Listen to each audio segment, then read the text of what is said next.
What's going on, guys? NealGuides here. Welcome back to another video. Now in today's video I've got a really good attacking formation for you. The meta 4-1-2-1-2 second variation, probably the best formation for tiki-taka and attacking down the middle. Now the device system, which is actually much different from a normal 4-1-2-1-2 second variation you may have seen. A device system that when you're defending, it defends in a 4-4-2. So the left center mid becomes a left mid, the cam becomes a right mid, and the CDM and the center mid, they tuck inside to create a 4-4-2, a bank of 4, a midfield and defense. And then you have your two strikers, one striker just coming just behind, so you're defending in a 4-4-1-1. The reason why is against the 4-1-2-1-2 second variation, one of the biggest weaknesses is when you're up against an opponent that uses wing play. Now when you're defending a 4-4-2, you occupy all areas of defense and thus you're more stable defensively. However, when you transition to attack, this is when the formation comes to life. This is when your opponent can't read what you're doing because of the transition. So what happens is, we know the biggest issue with the 4-1-2-1-2 second variation is it's such a narrow formation, there's no wide areas. So what we've done is we added the left back and the right back to both join the attack. So this way you have a wide option. So they almost act as wingers when you're attacking. So you have a left winger, right winger, and you still have the two strikers and a cam, which creates a 5-striker formation. But then what that leaves you with is just two centre backs. Now with two centre backs, you could be exploited. So what we've done is we put our left centre mid to drop between defenders. So it almost creates a back three alongside the other two centre backs. So you have a back three for stability. So basically your right centre back or your left centre back, they kind of split up to make almost occupy as wide centre backs. Our left centre mid dropping just in front, almost making a back three. We then have your CDM on stay back while attacking, but he's in the middle. He's going to be the link up player and the playmaker. And then you have your other centre mid who's basically on free roam, has the ability to kind of move and maneuver as he wants to. And this is what helps become unpredictable because your opponent can never know what you're doing. And obviously when you're attacking, you have options down the wing, towards the central, and defensively you're perfect because if you do lose the ball, your left back and right back, they come back, and then your CDM kind of stays put. So you basically have a good system where your CDM's never going out of play. The issue is with putting drop between defenders on your actual CDM is sometimes, for example, he will go forward and positions will switch, and sometimes you might not have that middle play for stability. So when you do transition, you could lose the option. But as you can see here with this footage with Kante, as you can see, when I'm defending, he's on the left hand side. But as I transition to attack, he goes forward just a little bit. But then once the attack is kind of worn out and there's no counter-attack available, he automatically declines and relegates himself back into a drop between defender role. So this, although this plays on drop between defenders, he's still going to have that element in the counter-attack process. Only once you're in an attacking phase, he comes back, that way giving even more an extra element of an attack and having even more unpredictability because your opponent can never know what formation you're playing. Now as usual, I'm going to go through the tactics incrementally and explain to you why each thing is important and how it's actually going to help you get more wins. This part is very, very important. The defensive start we've gone unbalanced. The reason why is drop back now, especially after when team of the season comes out. Now any single player can shoot. There's no point having a defensive line that's so far back, and pressure and heavy touch is kind of risky now. Don't forget now, team of the seasons, everyone can access cheap players now, and the counter attack is deadly. So you don't want to get caught down the wing. So I think balance is the best because this way, when you're defending, you can always press manually and you can always apply team pressure or team press whenever you want with a D-pad tactic. So there's no need to actually change it. It's better to use balanced. And then when you are losing, you can maybe, change the team press if you're losing, for example, 2-0 or 1-0 in the 70th minute. Now with the width, we've gone with 5. Now don't forget, even though it is a 4-1-2-1-2 second variation on paper, in the game it's actually going to defend in a 4-4-2, as you can see over here.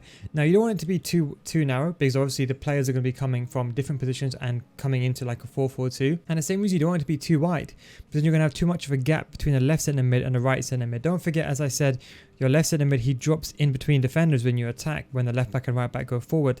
So it's really important that your width is not too far apart. So that way the recovery, they're not going from like a too far attacking position and then coming back to a very narrow defensive position. So 5 is what I've gone for. I think it's the perfect balance.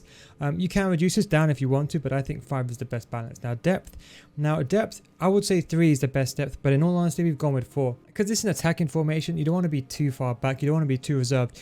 Plus, because you have 4-4-2, naturally speaking, you cover a majority of the pitch with your 2 strikers, your 2 CDMs, and your 2 centre backs covering a good majority of this pitch. So it's very good for pressing as well. So when you are defending defensively, the reason why you want to be a bit more wider out as well is that your players occupy more areas of the pitch. That way you're going to be better in a press in a 4-4-2. And also with the depth as well, you want to be a bit more higher up just because you want to be a bit more attacking.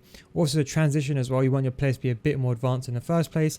So that's why I've gone with 4 is a good balance. Now, defensive style, There's only two that work well. It's either balanced or long ball. Long ball is much better because remember how I talked about this left centre mid? Remember how I said in this case Kante? Remember I said when he's defending, he's a left mid. You see, when you get the ball back, he almost occupies as a right centre mid just temporarily. But once the counter attack is finished, he then relegates himself behind your CDM to drop between defenders. Now the reason why long ball is important because number one, it pushes players forward. So for example, in this case, it will push my left centre mid forward, but also push my right mid, which would be my cam. It'll also push him forward to make those darting runs from a wide position inwards. And you see why this is very important is people can't defend against this. So that's why you want to have long ball on. Is very, very important. So long ball is what I've gone with. And it's kind of it's like a get it behind option. Don't forget the left centre mid and right centre mid in a 4-1-2-1-2. They don't have the actual get it behind option. So long ball emulates getting behind. Just think long ball is telling everyone to get it behind. They don't actually. Long ball is not, lobbing the ball forward, just letting the players make runs forward, if that makes sense. It's like doing an L1 trigger or an LB trigger. Now the width, this is a rare one which you might see in my videos. We've gone with 8. Now, we're probably thinking, why on earth have we gone with 8? Because people are parking the bus. First of all, with a 4-1-2-1-2, if you're narrow, you're going to be too congested in the middle. Even with the left back and right back, what's going to happen is, people, I've seen this a few times, although it does work, problem is with your left back and right back, when they're on during the attack, you're going to have literally your middle lane very narrow. We have 4-1-2-1-2 in the middle, and then the left back and right back are going to be so far apart you can't build up the play. The good thing with 8 width is you occupy all areas of the pitch. So you have your 2 strikers who basically split up both your centre backs, which creates more space. You have your cam, which basically sits in front of those two, and then you have also your left centre mid and your right centre. Remember I said your left centre mid becomes a drop between defenders, but when you attack, as I said, you have the element of having plays everywhere, so you always have a passing option available. It's actually really good for tiki-taka. You don't want to be too narrow and close together. You actually want to be further apart. So that's why I've gone with a width of 8, and I think this gives you the perfect balance to also pass the ball around and maneuver around your opponent when he is parking a bus.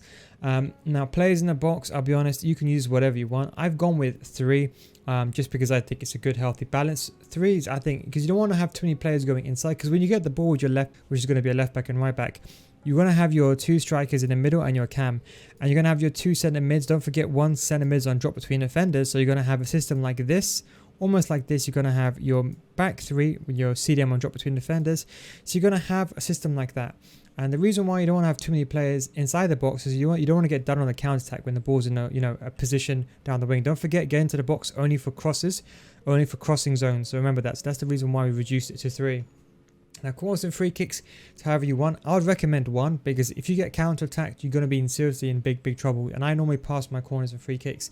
To improve it into however you want, but obviously too high, you're going to be susceptible to the counter-attack. So do bear that in mind. Now, going over to the instruction. Now, this is where it gets a bit complicated, and I'll kind of walk you through how everything works. So the left back and the right back, they're both on during the attack, and they're on inverted. Now, because the 4-1-2-1-2 is a narrow formation, typically, if you have inverted on a wide formation, these guys kind of run in between.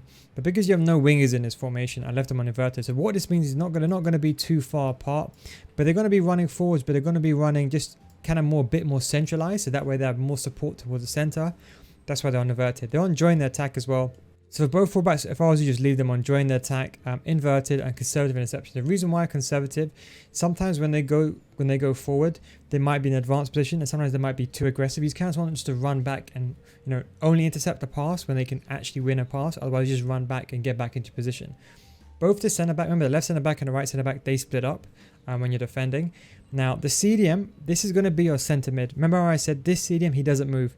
In a 4-4-2, he's going to be one of your centre mids. When you're attacking, he's going to be your CDM. So bear that in mind. I have him cut passing lane, stay back while attacking, cover center. Nothing too extravagant there. This is a regular CDM, nothing is getting changed. But this is where it gets a bit complicated. So for you to defend in a 4-4-2, you have to assign 2 players to be centralized. Now Blanc, in this case my CDM, is already 1 central player. So whichever central player you want, so for example, in this case, I want a Towel to be my other center mid. I have to put him on cover center. So what happens is when you put him on cover center and you put Blanc on cover center, they both occupy the central positions in a 4-4-2 when you're defending. Then when you have Mane on comeback and defense and you have Kante on cover wing, that means when you defend, because Kante, left centre mid on cover wing, he's going to go to a left mid position, and then Mane will go to right mid position, and then a Towel and Blanc will create the midfield 4, and that's how you basically create the 4-4-2. Very, very simple. But where it gets really tricky is that a Towel, what we've done is we've changed his tactics. So with a Towel, we've changed his tactics, put him on stay back while attacking, so when he's attacking, he's not going too far forward, so you at least have someone in midfield to play alongside Blanc, because in midfield, if this guy's enjoying the attack, you can have no one else to pass to. Stay back, stay edge of the box as well, because as I said, when you go down the wing, you want to pass someone outside the box, and that's pretty much it.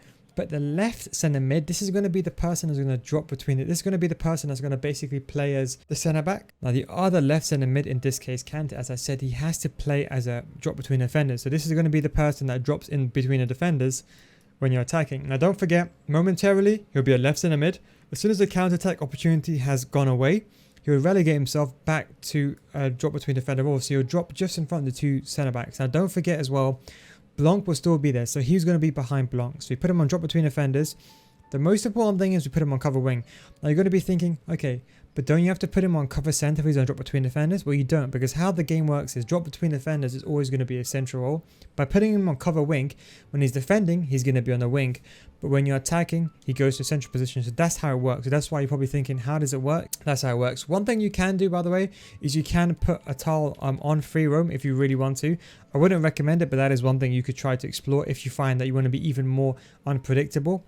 But I'll leave it on balance. That's why. So this way, as I said, you're defending in a 4-4-2. Mane goes to the right mid, and then Kante goes left mid. When he's defending, he drops between the defenders. Two strikers. Now we have one of them on stay central, stay forward. This is going to be the person who's going to be always up front, always occupying your opponent. Centre back. Then we have the other option, which is stay central, come back on offense. Now this is going to act like a 4-4-1-1. So when you're defending as well, you're just going to be just in front of the bank of 4. So this way you can occupy your opponent's CDMs and kind of disrupt their play. So that's why I put him on come back on offense. What you can do is you can put one of the strikers on false 9. I'd recommend, for example, putting Nedved on false 9 if you want to try something like that. If you find, for example, your opponent is parking a bus. But I'll be honest, as it is perfectly fine. But stay central is important because you want them to occupy the central roles.